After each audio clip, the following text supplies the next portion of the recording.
you must excuse our appearance, but we've just received an emergency telegram, and we wanted to answer it right away. As you know, we ask you, our viewers, to write us with any questions about how to make conversation more interesting. Yes, and this just came under the door. It's from a Mr. A. Kennedy of Washington, D.C. Ooh. It reads, Dear ladies, loved your last vid on condoms. Oh, that's very kind of him. Yes, it is. Yes. Have emergency question, hope you can help. 4 of my coworkers oppose same-sex marriage and are always banging on about it. One of them says that allowing same-sex marriage is judicial putsch. Putsch? What's that? Oh, that's the German word for a violent attempt to take over government, quite like Hitler and his beer hall putsch. Pump the brakes. So this fellow's coworker thinks that gay marriage is the same as Nazis? Well, that's absurd. Yes. He continues. Another guy at work thinks that marriage for homosexuals is just not important.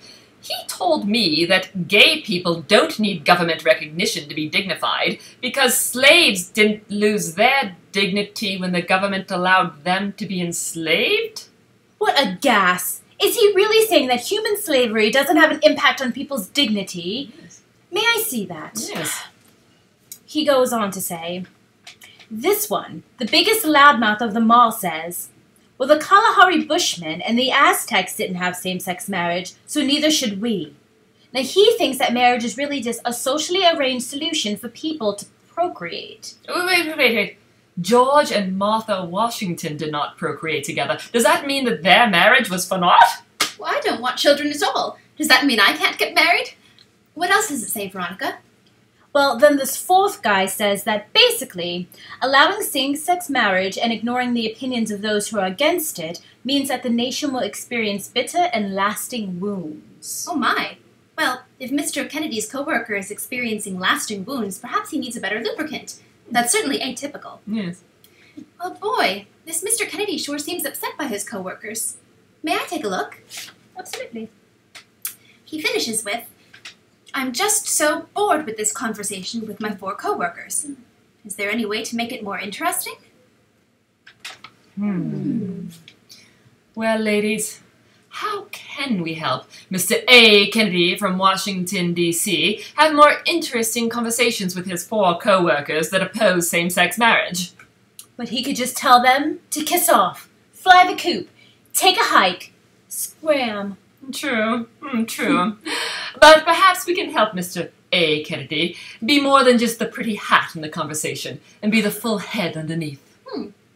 Well, personally, I don't intend to be married at all. It's rare that I can tolerate a man for more than a few nights at best. But that doesn't mean that I don't think others should be married. Perhaps Mr. Kennedy's coworkers are just cheap and don't wish to buy wedding presents for their friends. Right.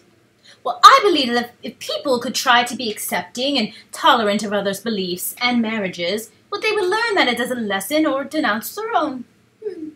Yes.